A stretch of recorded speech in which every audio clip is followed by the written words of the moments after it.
तारेवरची कसरत भाग 13 अंतिम वर्किंग वुमन आणि नातेसंबंध सत्याचा विजय. राहुलने पसरवलेल्या अफवांमुळे ऑफिसमधील वातावरण अजूनही तणावपूर्ण होतं. जरी मॅनेजमेंटला सत्य माहिती होतं तरी कुजबूज थांबत नव्हती. अन्विताला प्रत्येक दिवस स्वतःला सिद्ध करावं लागत होतं. एका सकाळी ऑफिसमध्ये पोहोचल्यावर तिला अचानक सीईओकडून मेल आला. Emergency board meeting 11 AM. तिचं हृदय धडधडलं. अचानक बोर्ड मीटिंग?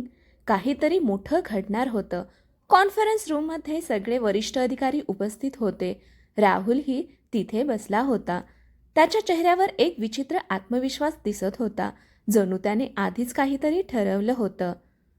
मीटिंग सुरू झाली. सीईओ म्हणाले, आज आपण एका महत्त्वाच्या विषयावर चर्चा करणार आहोत. सगळे शांत झाले. अचानक स्क्रीनवर काही ईमेल्स दाखवण्यात आल्या. काही गोपनीय प्रोजेक्टची माहिती बाहेर गेल्याचा संशय होता. पूर्ण खोलीत कुजबूज सुरू झाली. राहुल लगेच बोलला, मला वाटतं याची चौकशी व्हायला हवी. सीईओने मान हलवली. नक्कीच. पण पुढच्याच क्षणी स्क्रीनवर आणखी काही माहिती दिसली. IT विभागाच्या तपासणीचा रिपोर्ट. सगळे बारकाईने पाहू लागले आणि मग एक नाव समोर आलं, राहुल देशमुख. क्षणभर पूर्ण कॉन्फरन्स रूम स्तब्ध झाला. राहुलच्या चेहऱ्याचा रंग उडाला. हे चुकीचं आहे, तो घाबरून म्हणाला. पण IT हेड शांतपणे म्हणाले, सर्व पुरावे तपासल्यानंतर हे स्पष्ट झालं आहे की गोपनीय माहिती बाहेर पाठवण्याचा प्रयत्न तुमच्या सिस्टममधून झाला आहे. राहुल पूर्णपणे हादरला. तो काहीतरी बोलण्याचा प्रयत्न करत होता, पण आज यावेळी त्याच्याकडे उत्तर नव्हतं.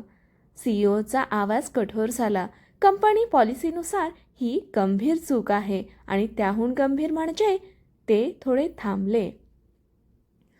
तुम्ही सहकाऱ्यांविरुद्ध खोट्या अफवा पसरवल्या. सगळ्यांच्या नजरा राहुलकडे वळल्या. अन्विता शांत बसली होती. तिच्या मनात राग नव्हता, फक्त एक वेदना होती.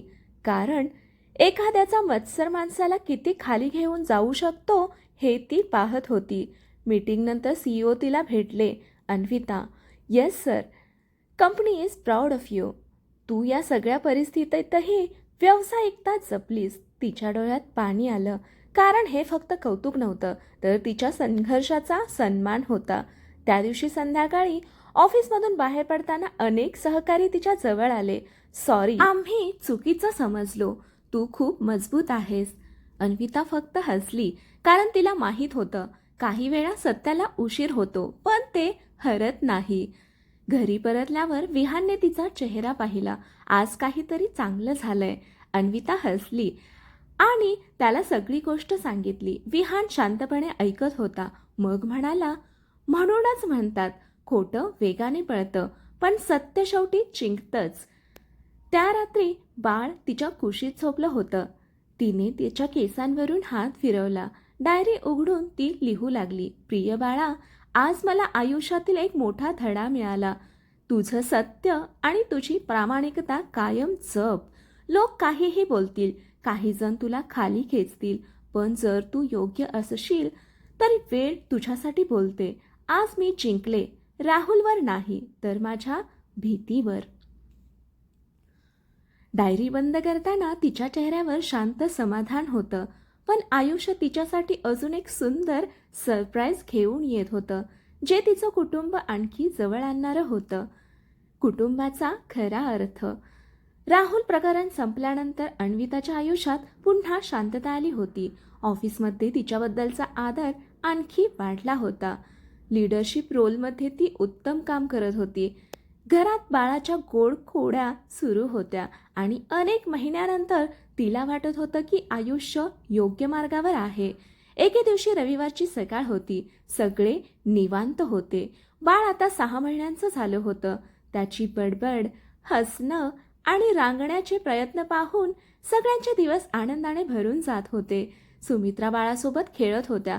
अचानक त्यांना चक्कर आली. त्यांच्या हातातून खेळणं खाली पडलं. आई! अन्विता धावत त्यांच्याकडे गेली.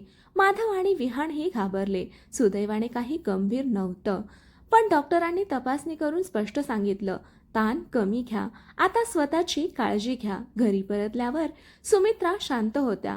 पहिल्यांदाच त्या थोड्या अशक्त दिसत होत्या. त्या रात्री अन्विताला झोप लागली नाही. ती विचार करत बसली. गेल्या काही वर्षात सुमित्रांसोबत किती संघर्ष झाला होता, किती वाद झाले होते, किती गैरसमज झाले होते, पण त्याच सुमित्रांनी गर्भावस्थेत तिची काळजी घेतली होती. बाळाच्या जन्मानंतर तिचा आधार बनल्या होत्या. आणि आज त्यांची तब्येत बिघडलेली पाहून तिचं मन अस्वस्थ झालं होतं. दुसऱ्या दिवशी सकाळी सुमित्रा उठल्या तेव्हा स्वयंपाकघर आधीच आवरलेलं होतं. नाश्ता तयार होता, औषधं वेळेवर ठेवलेली होती. हे कोणी केलं? त्या आश्चर्याने म्हणाल्या. अन्विता हसली. आजपासून तुम्ही थोडी विश्रांती. आदेश आहे. सुमित्रा हसू लागल्या. आता तू मला आदेश देणार? हो, अन्विता मिश्किलपणे म्हणाली. जसं तुम्ही मला द्यायचात. दोघीही हसल्या. पुढचे काही दिवस अन्विता ऑफिस, बाळ आणि सुमित्रांची काळजी अशा तिहेरी जबाबदाऱ्या सांभाळत होती.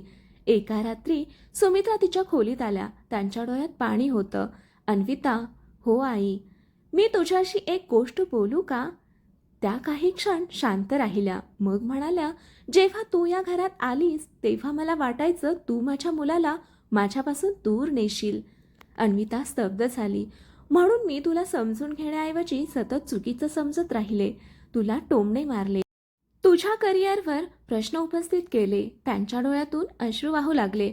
माफ कर मला. अन्विताच्या डोळ्यातही पाणी आलं. तिने सुमित्रांचा हात हातात घेतला. आई, आपण दोघींनी चुका केल्या, पण आता त्याला अर्थ नाही. सुमित्रा रडत तिच्या मिठीत शिरल्या. त्या क्षणी सासू सुनेचं नातं संपलं आणि दोन आईचं नातं सुरू झालं. दारात उभा असलेला विहान हे सगळं पाहत होता. त्याच्या चेहऱ्यावर समाधान होतं, कारण त्याच्या आयुष्यातील दोन सर्वात महत्त्वाच्या स्त्रिया आज खऱ्या अर्थाने एकमेकींच्या जवळ आल्या होत्या. त्या रात्री डायरीत अन्विताने लिहिलं, प्रिय बाळा, आज मला कुटुंबाचा खरा अर्थ समजला. कुटुंब म्हणजे फक्त रक्ताची नाती नसतात. कुटुंब म्हणजे चुका स्वीकारणारी, माफ करणारी आणि पुन्हा जवळ येणारी माणसं असतात. आज मला एक सासू नाही तर दुसरी आई मिळाली आहे. डायरी बंद करताना तिच्या डोळ्यात आनंदाश्रू होते, कारण काही नाते जुळायला वेळ लागतो, पण एकदा जुळली की आयुष्यभर टिकतात. पुढे शेवटी अन्विताच्या प्रवासाचा सुंदर शेवट, तिच्या कर्तृत्वाचा सन्मान आणि संपूर्ण कुटुंबाला एकत्र आणणारा भावनिक क्षण. तिची तारेवरची कसरत यशस्वी झाली. काळ किती पटकन पुढे सरकतो असं म्हणतात, आणि खरंच बाळाचा पहिला वाढदिवस कधी जवळ आला हे अन्विताला समजलं नाही. घर पुन्हा एकदा सजलं होतं. रंगीत फुगे, रोषणाई, पाहुण्यांची लगबग आणि घरभर घुमणारं बाळाचं निरागस हसू. सगळीकडे आनंदाचं वातावरण होतं. अन्विता बाल्कनीत उभी राहून हे सगळं पाहत होती. तिच्या डोळ्यांसमोर मागचं 1 वर्ष चित्रपटासारखं सरकत होतं. गर्भावस्थेतील संघर्ष, ऑफिसचा ताण, स्वतःला हरवण्याची भीती, राहुलचं कारस्थान, आईपणाचा प्रवास आणि कुटुंबाचा आधार. काय विचार करतेस? विहान तिच्या बाजूला येत म्हणाला. अन्विता हसली. फक्त प्रवास आठवतोय. विहान तिच्याकडे पाहत म्हणाला. आणि त्या प्रवासाची विजेती कोण आहे माहीत आहे? कोण? माझी बायको. अन्विता हलकेच हसली. असं काही नाही, असं खूप काही आहे. विहान गंभीर झाला. तू करिअर सांभाळलंस, घर सांभाळलंस, बाळ सांभाळलंस आणि सगळ्यात महत्त्वाचं म्हणजे तू स्वतःला हरवू दिलं नाहीस. अन्विताच्या डोळ्यात पाणी आलं, कारण हे शब्द तिला कोणत्याही पुरस्कारापेक्षा मोठे वाटत होते. तेवढ्यात कंपनीच्या सीईओचा फोन आला. कॉंग्रॅच्युलेशन्स अन्विता. Thank you sir. पण आज फक्त वाढदिवसासाठी फोन नाही केला. अन्विता आश्चर्यचकित झाली. सीईओ पुढे म्हणाले, बोर्डने निर्णय घेतला आहे. या वर्षाचा बेस्ट लीडरशिप एक्सलंट अवॉर्ड तुला देण्यात येणार आहे. क्षणभर तिचा श्वास थांबला. तिच्या डोळ्यातून अश्रू वाहू लागले. इतक्या वर्षाच्या मेहनतीचं, त्यागाचं आणि संघर्षाचं आज फळ मिळालं होतं. फोन ठेवताच विहानने विचारलं, काय झालं? अन्विता काही बोलू शकली नाही. तिने फक्त त्याला मिठी मारली. मला अवॉर्ड मिळालाय.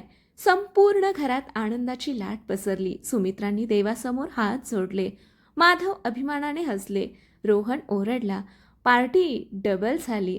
सगळे हसू लागले. रात्री वाढदिवसाचा कार्यक्रम सुरू झाला. केक कापण्यापूर्वी माधव उभे राहिले.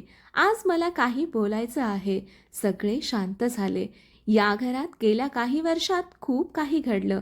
वाद झाले, अश्रू आले, गैरसमज झाले, पण या सगळ्यात एक व्यक्ती कायम लढत राहिली. त्यांनी अन्विताकडे पाहिलं. ही मुलगी. अन्विताचे डोळे भरून आले. तिने आम्हाला शिकवलं की स्त्री फक्त एका नात्याची ओळख नसते. ती एकाच वेळी मुलगी, सून, पत्नी, आई आणि यशस्वी व्यावसायिक असू शकते. संपूर्ण हॉल टाळ्यांच्या आवाजाने दुमदुमून गेला. सुमित्रा पुढे आल्या आणि मला अजून एक गोष्ट सांगायची आहे. त्या भावूक झाल्या. आज मला अभिमानाने सांगायचं आहे, ही माझी सून नाही, ही माझी मुलगी आहे. अन्विता धावत जाऊन त्यांच्या मिठीत शिरली. त्या क्षणी सगळ्यांच्या डोळ्यात पाणी होतं. रात्री सगळे झोपल्यानंतर अन्विता तिची जुनी डायरी घेऊन बसली.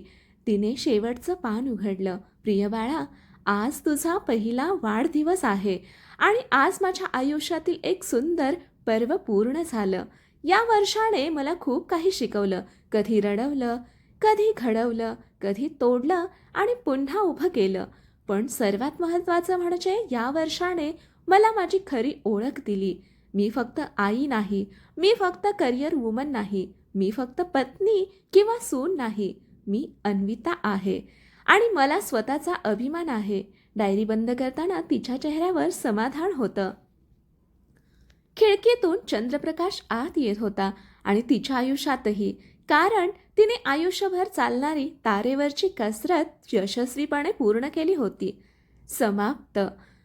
प्रत्येक काम करणाऱ्या स्त्रीला समर्पित, जी रोज अनेक नाती सांभाळत स्वतःचं अस्तित्व जपते. ही कथा पूर्ण झाली. ही संपूर्ण कथा आपल्याला कशी वाटली ते कमेंट बॉक्समध्ये नक्की सांगा. कथा आवडली असेल तर कथेला लाईक करा, शेअर करा, कॉमेंट करा, आपल्या चॅनलला सबस्क्राईब करा. कथा ऐकल्याबद्दल आणि वाचल्याबद्दल धन्यवाद.